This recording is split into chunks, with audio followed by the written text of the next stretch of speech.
So I stopped smoking, and I was able to feel. I was able to feel because when I lost my mom, when I lost my sister, my rocks, you know what I'm saying? Like, instead of feeling those emotions, I remember the mortician telling me that I was so strong, how strong I was. And all my life I kept realizing how strong I was. But it's okay to be weak, R.E.J.E.C.T. It's okay to be weak and be vulnerable. So that was the hardest part for me, was to let go of my ego. To let go of my ego and just allow myself to be vulnerable, to write this. Gotcha. That's dope. I'm happy we were able to do that. Yes. I'm happy with that. So what we got to do now, we like to play this game called Word Association. Okay. Throw out a word, phrase, or something, you just tell me about it. Okay. Sound good? That sounds great. Number one, you already spoke it out there. R.E.J.E.C.T. Man, Happy Town Raised, yeah, nigga project.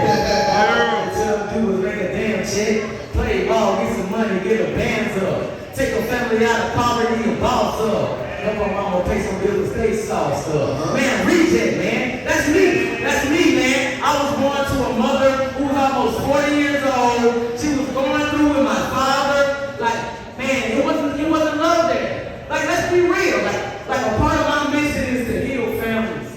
A part of my mission is to heal families. And in order to heal families, I have to first and foremost heal myself. I have to be real with myself. I was a hurt mother raising a hurt son, you know what I'm saying? But I grew up, R.E.J.E.C.T, man. My mom, as I'm learning and I'm hearing from the universe, like, she wasn't prepared for this. My sister right here was 17 years old when my mom had her next child. My mom had moved on. That chapter of her life she thought was closed. But then here comes me. She wasn't expecting to have me. So that's why the people in my neighborhood called me R.E.J.E.C.T. Because I wasn't supposed to be here. But I took all those things that were considered adversity, man, and I flipped them, Real R.E.J.E.C.T. Change the whole definition of the word. That's right. Change the definition. Because it meant bad. But man, I took it and flipped it for good.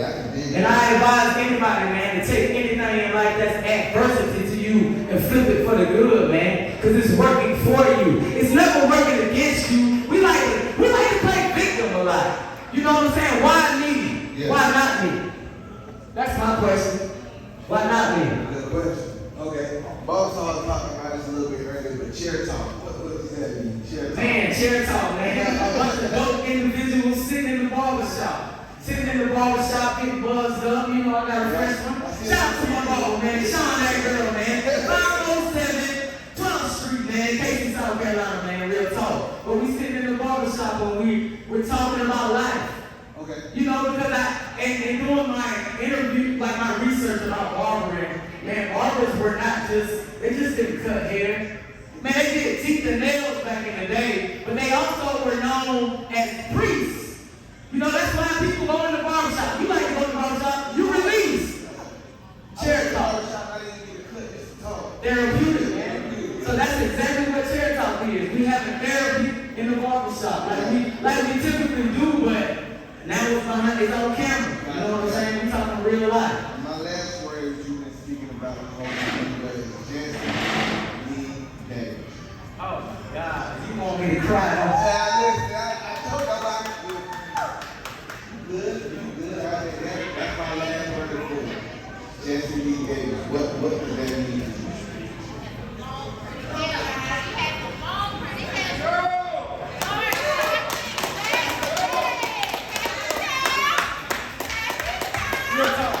I don't talk about my mom that much. Not as much as I should. But she was strong, man. I realized that she's just like me. I'm just like her. I found journals in which she was a writer. She was a philanthropist. She was an artist. But she was afraid.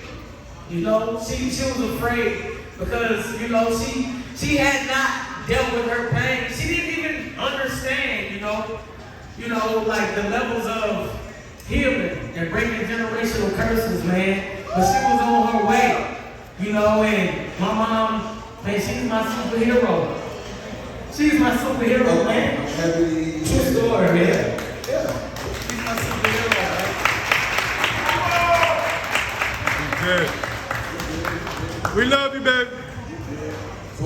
now take a question from the audience. Good? I'm great, man. So, how you doing over there, sir?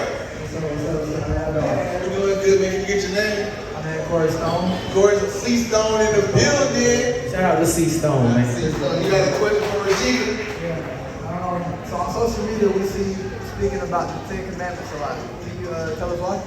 Speaking about what? The Ten Commandments. The 10 Commandments. The 10 Commandments, man. Yeah. The 10 Commandments have been rewritten. The 10 Commandments have been rewritten, man.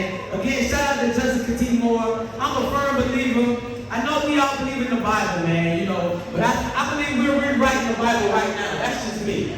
That's just me, man. But R.E.J.E.C.T more talk. She embracing imperfection. She came up with this bookmark. You know, she just didn't co-author this book with 32 amazing women from across the world. She came up with 10 commandments to help you own your story. You know, and she said, number 1, thou shalt engage in daily hard work.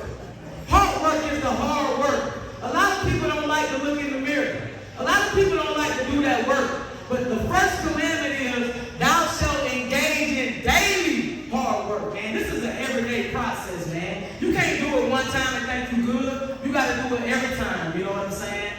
Thou shalt let your gifts make room for you. That's number 2. Thou shalt dream big. That's number 3. Thou shalt execute on your goals. Number 4. Thou shalt collaborate, not compete. A lot of times, man, we compete. Man, the only enemy, the only battle is you versus you. You versus you. When you win that battle, man, you realize that all that other shit is irrelevant. All that other shit is irrelevant, man. A lot of times we spend our time looking at the next man, looking at the next man. But won't you look at yourself? Look at yourself, man. That's the biggest battle, man. Thou shalt have positive vibes only. Positive vibes only, man. What number is it? 1, 2, 3, 4, 5, 6. 6, number 6. Number 7 is, thou shalt not doubt yourself. Number 8 is, thou shalt do it afraid. Do it afraid, man. Number 9, thou shalt give yourself permission to evolve. And number 10, thou shalt own your story. Those are the 10 commandments by Jessica Moore, man. Yeah. Hey, let's go, man. Let's go. The 10 commandments. Let's go. Own your story, man. Let's go. Walk in your truth. True story. Did somebody record them asking that question? I did. I got to go for it. I got to go. All right, why did you text that to me? Shout out to Cameron on the leg, man. Shout out to Ozzy, man. Cameron on the leg, man. You don't have to answer. Yeah. So we know. It's cool. So we got a question from the audience. How you doing over there, sir? So, man, how y'all doing? Feels like deja vu, but what's your name, sir? My name is Corey Stone. C. Stone in the building. So you got a question for Mr. R.E.J.E.C.T? Yes, I do. So, Mr. R.E.J.E.C.T, on social media, we see you speaking about the Ten Commandments a lot. Can you elaborate on